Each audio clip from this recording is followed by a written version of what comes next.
महाभारताचा आणि डायबिटीज काय संबंध आहे, तर तुम्ही याबद्दल काय सांगाल? कसं असतं बेसिकली की महाभारत माहिती आहे का असं कोणालाही विचारलं तर ते लगेच म्हणतं की मला माहिती आहे. तर मॉडर्न पद्धतीने डायबिटीज म्हणजे काय याबद्दल तुम्ही काय सांगू शकाल? आता मॉडर्नचं जर का विचार केला म्हणजे आता बऱ्याच जणांना वाटतं की मॉडर्न म्हणजे ॲडव्हान्स सायन्स, बरोबर की नाही? पण तसं नाही आहे, 200 वर्षापूर्वी डेव्हलप झालेलं आहे.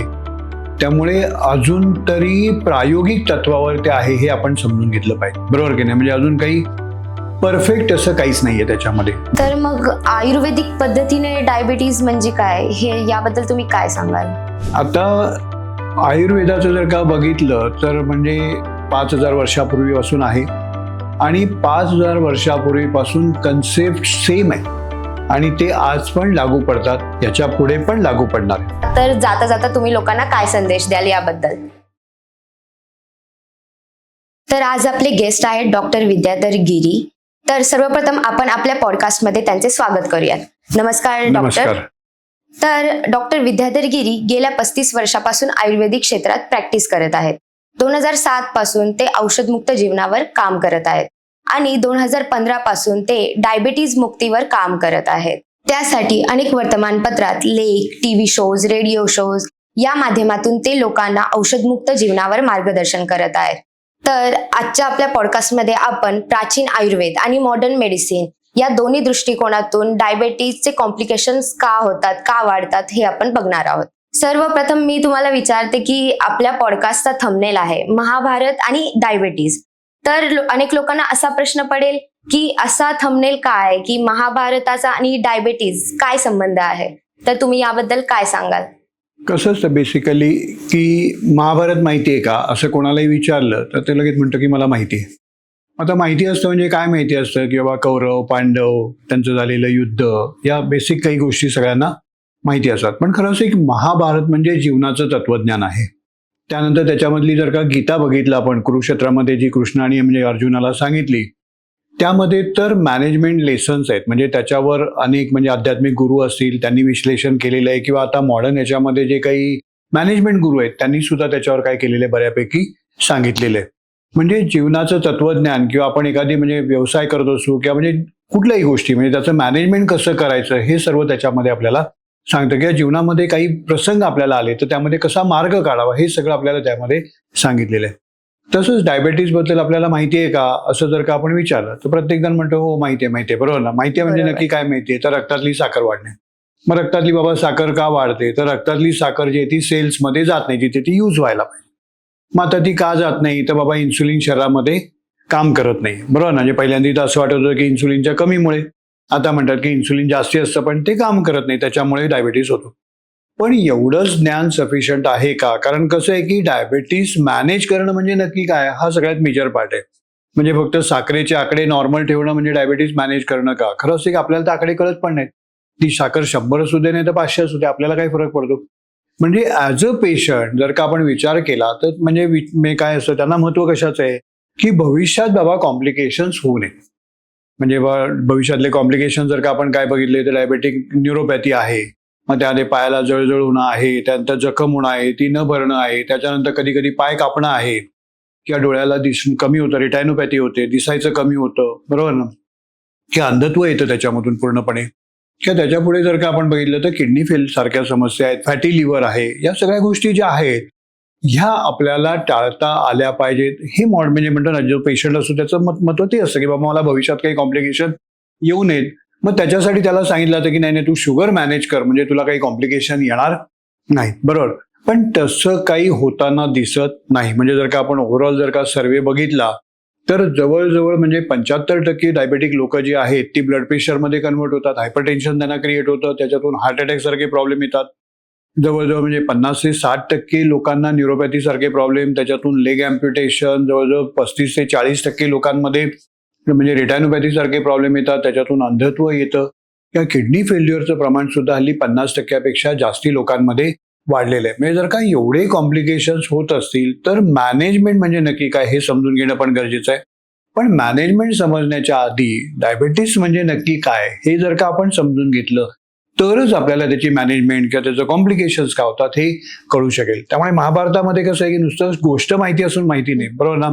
त्याच्या मागचं जे काही जीवनाचं तत्वज्ञान आहे ते जर का आपल्याला कळलं तर आपण आपलं जीवन जास्ती चांगलं जगू शकतो, बरोबर ना. त्यात यशस्वी होऊ शकतो आपण जीवनामध्ये. त्याचप्रमाणे डायबेटीसमध्ये नक्की काय होतं बाबा, म्हणजे डायबेटीसचं म्हणजे आयुर्वेदामधलं म्हणणं काय आहे किंवा मॉडर्नचं म्हणणं काय आहे, हे जर का आपण डीपली समजून घेतलं तर मग कॉम्प्लिकेशन्स का होतात, त्याच्या मागची कारणं काय हे समजतील. आणि हे जर का एकदा आपल्याला समजलं तरच आपल्याला फ्युचर कॉम्प्लिकेशन टाळता येतील. आणि जर का आपण फ्युचर कॉम्प्लिकेशन्स टाळू शकलो तरच त्याला डायबिटीज मॅनेजमेंट म्हणता येईल. तर जसं की तुम्ही म्हणलास की फक्त डायबिटीज म्हणजे आजकाल लोकांना माहिती आहे की शुगर वाढणे, हे वाढणे, मग डायबिटीज का समजून घ्यायला हवा इतका लोकांनी डीप मध्ये? कारण मी आता सांगितलं की कॉम्प्लिकेशन्स का होतात हा सगळ्यात मेजर पार्ट आहे. म्हणजे जर का पायाला जळजळ होते मग तिथे काय म्हणलं जातं की बाबा तुमच्या पायाच्या नसा खराब होतात, बरोबर ना. मग त्या नसा खराब का होतात, मग शुगर नॉर्मल असताना पण नसा खराब होतात का. आणि बऱ्याच वेळेला आम्ही बघितलेलं आहे की शुगर नॉर्मल असताना सुद्धा नसा खराब होतात. म्हणजे नुसतीच जर का काय म्हणतो की शुगर नॉर्मल ठेवल्याने डायबिटीज मॅनेज होतो का. मग त्याच्यानंतर जर का आपण बघितलं तर म्हणजे कुठलेही जर का कॉम्प्लिकेशन डायबिटीजचे जर का आपण बघितले तर ते बेसिकली रक्तवाहिन्या डॅमेज झाल्यामुळे होतात. म्हणजे पायाच्या रक्तवाहिन्या जर का डॅमेज झाल्या तर मग काय होणार आहे, न्यूरोपॅथी होणार आहे, बरोबर ना. म्हणजे पायाच्या रक्तवाहिन्या डॅमेज होतात, त्याच्यामुळे पायाला ज्या रक्तपुरवठा करणाऱ्या नसा आहेत त्याला जे वरचं कवरिंग आहे त्याला पण रक्तपुरवठा लागतो. आणि तो रक्तपुरवठा जर का हॅम्पर झाला किंवा त्याला प्रॉपर रक्तपुरवठा नाही मिळाला तर नर्ववरचं कवरिंग जातं, नसा उघड्या पडतात, पायाला जळजळ होते, ज्याला आपण न्यूरोपॅथी म्हणतो. डोळ्याच्या रक्तवाहिन्या जर का डॅमेज झाल्या, म्हणजे रेटायनाला जर का डोळ्याचा जो काही पडदा आहे त्याला सप्लाय करणाऱ्या रक्तवाहिन्या जर का डॅमेज झाल्या तर मग त्या पडद्याला सूज येते, बरोबर ना. रक्तपुरवठा न झाल्यामुळे किंवा एखादी रक्तवाहिनी फुटली तर तिथे ब्लिडिंग होतं आणि दिसणं कमी होऊ शकतं किंवा अंधत्व त्याच्यामधून येऊ शकतं. म्हणजे तिथेही परत रक्तवाहिन्या खराब झालेल्या आहेत. किंवा जर का आपण बघितलं की किडनीचा जर का ब्लड सप्लाय हॅम्पर झाला प्रॉपरली तर किडनी फेल्युअरमध्ये जाण्याचे चान्सेस वाढतात. मग आता डायबिटीस मॅनेज करताना आपण ह्या रक्तवाहिन्यांवर काही काम करतोय का, किंवा डायबिटीस म्हणजे म्हणतो ना की कॉम्प्लिकेशन्स होऊ नये म्हणून काही काम होतंय का, किंवा जर का म्हणजे रक्तातली साखर जर का आपण म्हणलं फक्त कारणीभूत आहे तर नुसती म्हणजे साखर कंट्रोल करून रक्तवाहिन्या डॅमेज होणं आपण थांबवू शकणार आहे का. मग रक्तातली साखर नक्की वाढते का, ती मॅनेज कशी करायची, त्यासाठी फक्त औषधं हीच म्हणजे मार्ग आहे का की इतर काही मार्ग आहेत. म्हणजे बेसिकली जर का आपण बघितलं तर डायबिटीस कॉम्प्लिकेशन जर का हे पूर्णपणे टाळायचे असतील तर बेसिक त्याच्या मागचं विज्ञान आपल्याला काय करायला लागेल, समजून घ्यावं लागेल. तर मॉडर्न पद्धतीने डायबिटीज म्हणजे काय याबद्दल तुम्ही काय सांगू शकाल? आता मॉडर्नचा जर का विचार केला म्हणजे आता बऱ्याच जणांना वाटतं की मॉडर्न म्हणजे ॲडव्हान्स सायन्स, बरोबर की नाही. पण तसं नाहीये, 200 वर्षापूर्वी डेव्हलप झालेलं आहे. त्यामुळे अजून तरी प्रायोगिक तत्वावर ते आहे हे आपण समजून घेतलं पाहिजे, बरोबर की नाही. म्हणजे अजून काही परफेक्ट असं काहीच नाहीये त्याच्यामध्ये, बरोबर की नाही. परफेक्शनकडे आपण आलेलो आहेत असं काही झालेलं नाहीये. म्हणजे जर का आपण बघितलं तर साधारण प्रायमरी लेवलला म्हणजे असं होतं की बाबा डायबिटीस या शब्दाचा अर्थ काय, टू पास थ्रू, बरोबर. म्हणजे डायबिटीस हा शब्द खरंच एक अर्धवट आहे. डायबिटीस मेलिटस हा प्रॉपर शब्द आहे. मेलिटस म्हणजे स्वीट किंवा गोड. म्हणजे गोड म्हणजे साखर जी आहे ती जाऊ शकत नाही. कुठे जाऊ शकत नाही तर रक्तातून म्हणजे सेल्समध्ये जाऊ शकत नाही. मग प्रायमरी लेवलला तर माहितीच नव्हतं बाबा का जाऊ शकत नाही, का नाही, बरोबर, याच्यावर काही माहिती नव्हतं. मग त्यावेळेला फक्त एवढं माहीत झालं होतं की बाबा कार्बोहायड्रेट असतात, फॅट्स असतात, प्रोटीन असतात. मग एक ठराविक फूड खाल्ल्यानंतर की बाबा काय होतं, आपलं शुगर कंट्रोल राहते किंवा शुगर कमी व्हायला मदत होते, एवढंच माहिती होतं. इन्सुलिनचा शोध लागला आणि मग कळलं की बाबा इन्सुलिनमुळे काय होतं की म्हणजे हे इन्सुलिन जे आहे ते काय करतं, तुम्हाला रक्तातली साखर सेल्समध्ये घेऊन जातं, बरोबर की नाही. म्हणजे आपण त्याला म्हणतो की त्याला लॉक असतं आणि मग हे लॉक इन्सुलिन उघडतं आणि मग रक्तातली साखर काय होते, सेल्समध्ये जायला लागते. मग त्यामुळे पहिल्यांदा डायबिटीज बद्दल म्हणजे एकूण जर का आपण अंडरस्टँडिंग जर का बघितलं तर रक्तातलं बाबा इन्सुलिनचं प्रमाण कमी झालं. आता इन्सुलिन तयार कोण करतो, पॅनक्रियाज. तर मग बाबा पॅनक्रियाज समजा एक 20% काम करायचं कमी झाला तर रक्तातलं काय होईल, इन्सुलिनचं प्रमाण कमी होईल. मग इन्सुलिन कमी झाला की रक्तातली साखर सेल्समध्ये जाणार नाही आणि मग ती सेल्समध्ये जाणार नाही म्हणल्यानंतर मग रक्तातली साखर वाढेल आणि डायबिटीस होईल. मग आता काय केलं गेलं पाहिजे, तर इन्सुलिन वाढवलं पाहिजे, पॅनक्रियाजमधून इन्सुलिनचं सिक्रिशन वाढवलं पाहिजे. त्यामुळे जी काही सगळी मेडिसिन्स आहेत ती सगळी काय होतात, इन्सुलिन वाढवणारी मेडिसिन्स त्यावेळेला तयार झाली, बरोबर ना. मग इन्सुलिन वाढवणारी मग आपण बघितलं की इन्सुलिन वाढत होतं, त्याच्यानंतर मग शुगर थोडीशी कंट्रोल होत होती आणि वाटलं की नाही बाबा हे प्रॉपर सायन्स आहे. पण 1989 साली नवीन संशोधन झालं, बरोबर. मग त्याच्यामध्ये असं लक्षात आलं की बाबा इन्सुलिनच्या कमीमुळे डायबिटीस होतच नाहीये, इन्सुलिन जास्ती झाल्यामुळे डायबिटीस होते. म्हणजे जे डायबिटिक आहे त्या सगळ्यांचं इन्सुलिन चेक केलं गेलं तेव्हा लक्षात आलं की 5% फक्त टाईप 1 डायबिटीस आहे, त्यांच्यामध्ये इन्सुलिन नाहीये, म्हणजे तयार होत नाहीये, त्यांचा पॅनक्रियासच डॅमेज झाले, म्हणजे 0 इन्सुलिन आहे त्यांच्यामध्ये. आणि बाकी जे आहेत बरोबर ना, म्हणजे जे 95% ज्याला आपण टाईप 2 डायबिटीस म्हणतो त्यांच्यामध्ये इन्सुलिन तर तयार होते, पण ते इन्सुलिन कामच करत नाहीये. म्हणजे त्याचं काम काय की रक्तातली साखर सेल्समध्ये घेऊन जायचं, बरोबर ना. मग ते का काम करत नाही काय माहिती, बरोबर ना. ते का काम करत नाही कोणालाच माहिती नाही, फक्त इन्सुलिन काम करत नाही एवढंच माहिती झालं होतं, बरोबर की नाही. मग इन्सुलिन काम करत नाहीये, पण आता कसं आहे की शुगर कंट्रोल करणं एवढंच एक बेसिक त्यावेळेला म्हणजे ध्येय होतं. आणि मग जे काही ऑलरेडी मेडिकेशन चालू होतं इन्सुलिन वाढवणारी, त्यांनी शुगर कंट्रोल होत होती, चला चाललंय बरोबर ना. पण ओव्हरऑल कॉम्प्लिकेशन्स काय होत होती त्याच्याबरोबर वाढत चालली होती, त्याच्यामुळे म्हणजे त्याच्यावर संशोधन चालू होतं, बरोबर. मग त्या ह्याच्यामध्ये नंतर 2011 साली डॉक्टर नील बर्नार्ड म्हणून आले. मग त्यांनी एक संशोधन केलं की बाबा रक्तातली साखर का वाढते, किंवा म्हणजे इन्सुलिन रेझिस्टन्स ज्याला आपण म्हणतो तो का क्रिएट होतोय. तर त्यांच्या असं लक्षात आलं की सेलच्या आतमध्ये चरबी वाढते. म्हणजे जसं आपण उदाहरण घेतलं की माझ्या आजूबाजूला खूप खाणं पडलेलं आहे, सगळे खाण्याचे पदार्थ आहेत, पण मी खाल्लेलं नाहीये, आणि मग मला कोणीतरी काहीतरी खाण्यासाठी ऑफर केलं तर मी ते खाऊ शकतो, बरोबर ना. म्हणजे प्रत्येक जाड माणसाला डायबिटीस नाहीये, बरोबर ना, कारण जाड असतो त्याच्या म्हणजे शरीरामध्ये चरबी खूप असते, पण जोपर्यंत ती चरबी सेलच्या बाहेर आहे तोपर्यंत त्याला काही डायबिटीस होत नाही. पण ती चरबी जर का सेलच्या आतमध्ये वाढायला लागली, बरोबर ना, तर मग काय होणार आहे, सेलच्या आतमध्ये ऑलरेडी एनर्जी येणार आहे.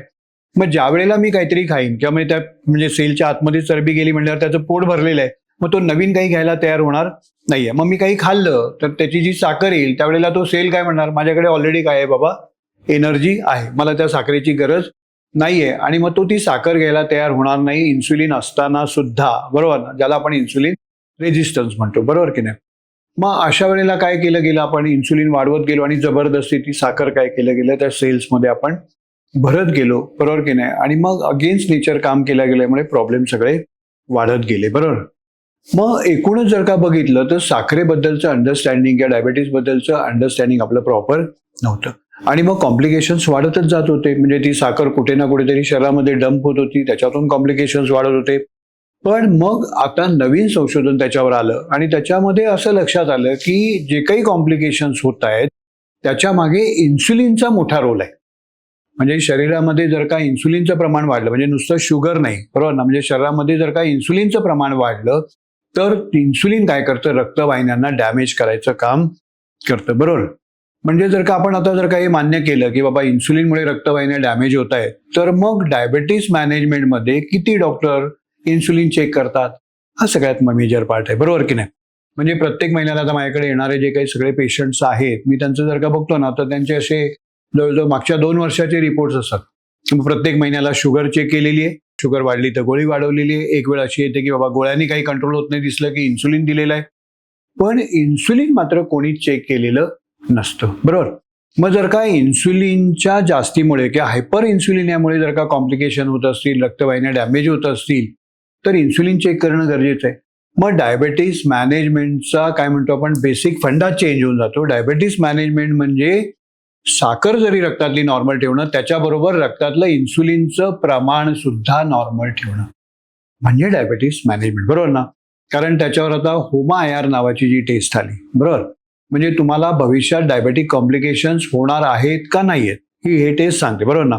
आता मग त्या टेस्टमध्ये काय दिले, fasting sugar plus fasting insulin divided by 405, आणि हे जर का 1 पर्यंत असेल, 1.5 पर्यंत साधारण असेल तर बाबा कॉम्प्लिकेशन्स होणार नाहीत. 1.5 ते साधारण 2.5 पर्यंत असेल तर मग कॉम्प्लिकेशन्स होण्याचे चान्सेस वाढतात, आणि 2.5 ते 3च्या पुढे असेल तर कॉम्प्लिकेशन्स तुम्हाला डेफिनेटली होणार आहेत. मग आता याच्यामध्ये तुम्ही एक गोष्ट लक्षात घ्या की समजा तुमची फास्टिंग शुगर नॉर्मल आहे, 100 आहे, आपण असं धरून चालू, पण तुमचं इन्सुलिन जर का 10 असेल, तुमचं जर का फास्टिंग इन्सुलिन काय आहे 10 आहे, नॉर्मल साधारण ते किती असायला पाहिजे, साधारण एक 5, 3, 4, 5 पर्यंत असायला पाहिजे.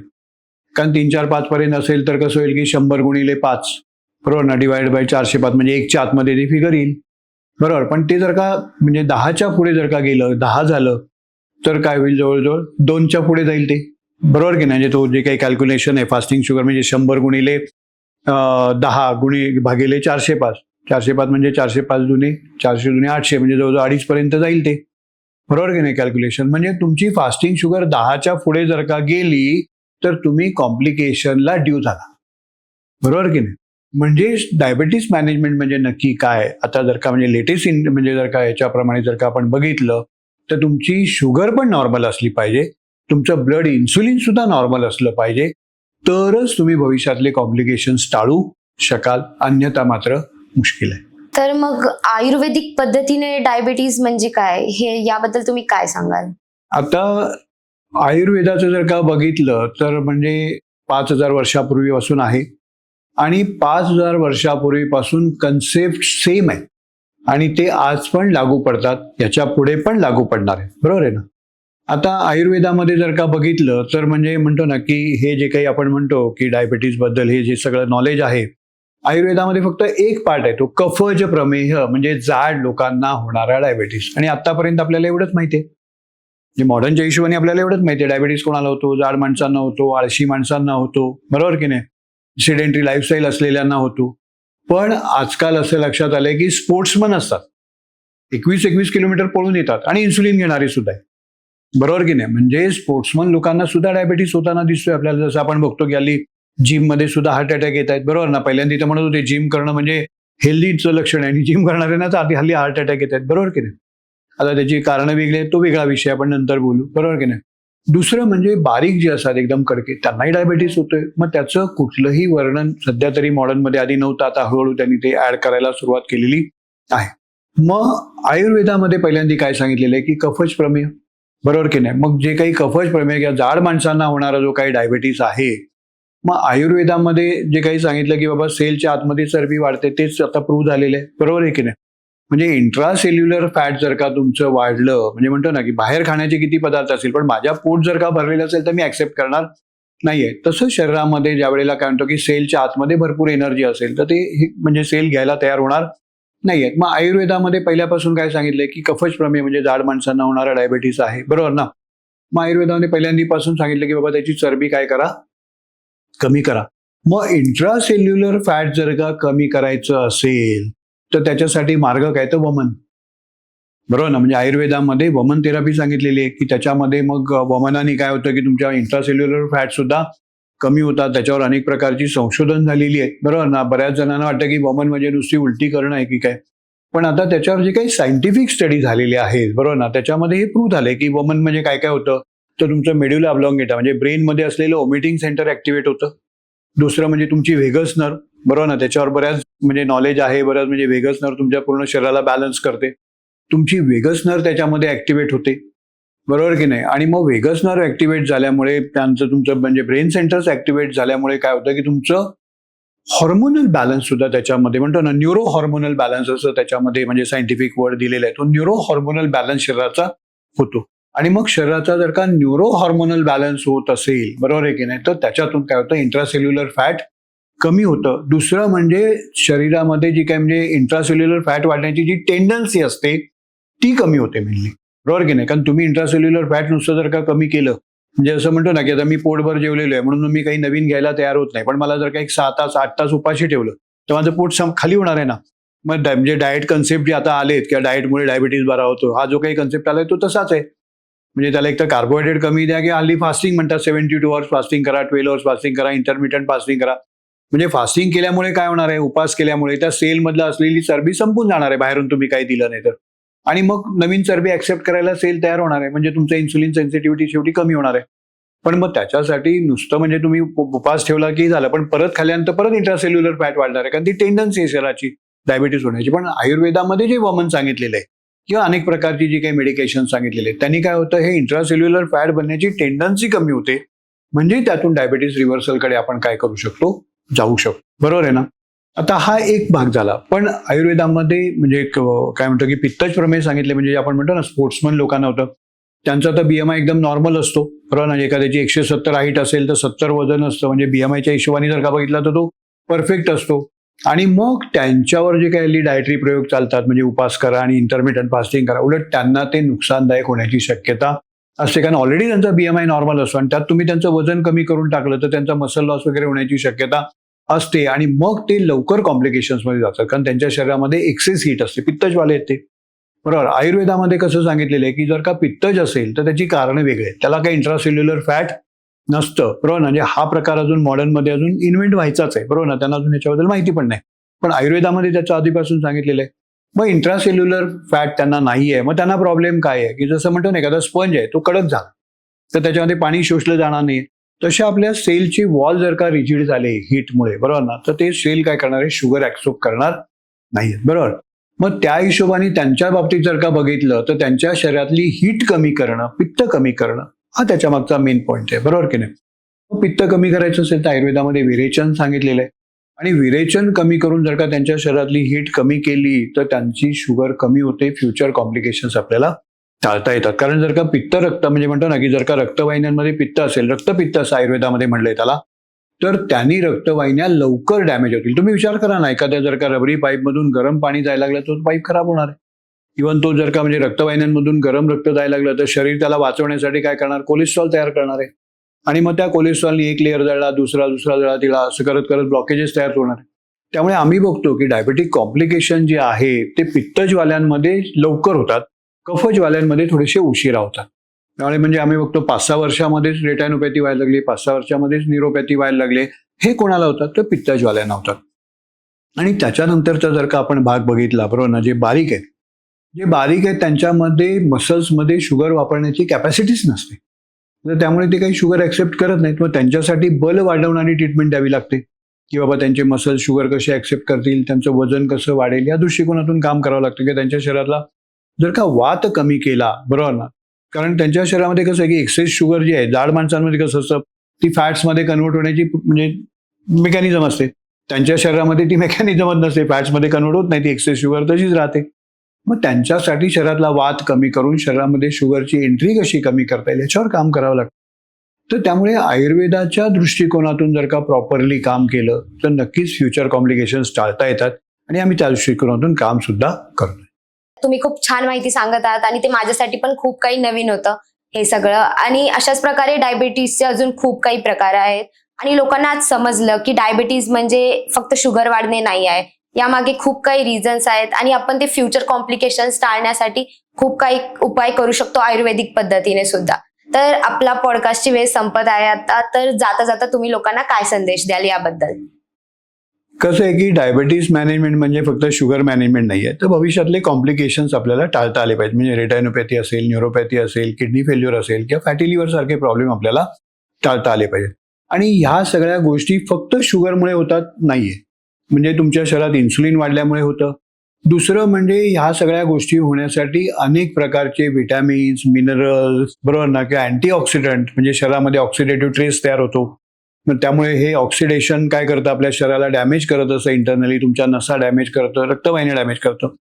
म्हणजे त्यामुळे फक्त शुगर करण्यापेक्षा सुद्धा म्हणजे इन्सुलिन बघणं फार महत्वाचं आहे, इतर काही केमिकल बघणं महत्वाचं आहे. शरीरामध्ये ओमेगा 3 फॅटी ऍसिड्स, इतर काही म्हणजे मिनरल्स आहेत नाही का, 6 इम्पॉर्टंट मिनरल्स बद्दल सांगितलं जातं. अनेक प्रकारचे विटॅमिन्स आहेत, अँटीऑक्सिडंट आहेत. या सगळ्या गोष्टींचा जर का प्रॉपर मॅनेजमेंट असेल, आणि ह्या गोष्टी का कमी होत आहेत, तर आपले पोटामधले गट बॅक्टेरिया, म्हणजे हल्ली बॅक्टेरियांवर पण खूप येतं, आपले गट बॅक्टेरिया पण काय होत चालेत, डॅमेज होत चालेत. म्हणजे ओव्हरऑल ह्या सगळ्या गोष्टीचा जर का आपण विचार केला आणि ह्या सगळ्या गोष्टी जर का प्रॉपर कशाने मॅनेज होतील याचा जर का आपण विचार केला तरच आपल्याला फ्युचर कॉम्प्लिकेशन्स टाळता येऊ शकतील. त्यामुळे आपण आपल्या पुढच्या पॉडकास्टमध्ये म्हणजे बेसिकली डाएटचा जो काही हल्ली कन्सेप्ट आलाय आणि त्यांनी डायबिटीज जो काही रिव्हर्स होतो त्याच्यावरही आपण एक पॉडकास्ट नक्की करू, बरोबर ना. त्याच्यानंतर म्हणजे आयुर्वेदानुसार डायबिटीज मॅनेज करण्यामध्ये काय बेनिफिट्स होत आहेत किंवा सध्या जे काही आपण मेडिकेशन्स घेतोय, बरोबर ना, मग त्याचे कसे इफेक्ट्स आहेत, साईड इफेक्ट्स आहेत, किंवा म्हणजे जे काही म्हणजे डायबिटीज जे काही कॉम्प्लिकेशन्स होत आहेत त्याच्यासाठी काय कारणीभूत आहेत, या सगळ्या गोष्टींवर आपण काय करू, वेगवेगळ्या पद्धतीने माहिती देऊ आपल्या लोकांना. कारण त्याच्यातूनच आपण औषधमुक्त जीवनाकडे जाऊ शकू. कारण औषधं घेऊन डायबिटीज बरा होईल किंवा फ्युचर कॉम्प्लिकेशन्स टाळता येतील हे होणार नाही, आता तर प्रूव्ह झालेलं आहे. त्यामुळे तुम्हाला जर का डायबिटीज कॉम्प्लिकेशन्स टाळायचे असतील तर औषधमुक्त जीवनाला पर्याय नाहीये. तर मला ही माहिती खूप छान वाटली, खूप आवडली मला ही माहिती. आणि तुम्हालाही कशी वाटली हे आम्हाला नक्की सांगा. आणि अनेक प्रश्न पडले असतील, सगळ्यांना माहिती आहे मला. जर काही प्रश्न असतील तर कॉमेंटमध्ये तुम्ही टाकू शकता. मी तुमच्यापर्यंत सगळी माहिती सरांकडून आम्ही प्रोव्हाइड करू शकतो. आणि अशाच प्रकारचे पॉडकास्ट आम्ही करणार आहोत, त्याच्यामध्ये डायट, डायबिटीज, फ्युचर कॉम्प्लिकेशन्स कसे टाळावे. त्यामुळे जर तुम्हाला ही माहिती हवी असेल तर लाईक करा, चॅनलला सबस्क्राईब करा, शेअर करा. नमस्कार.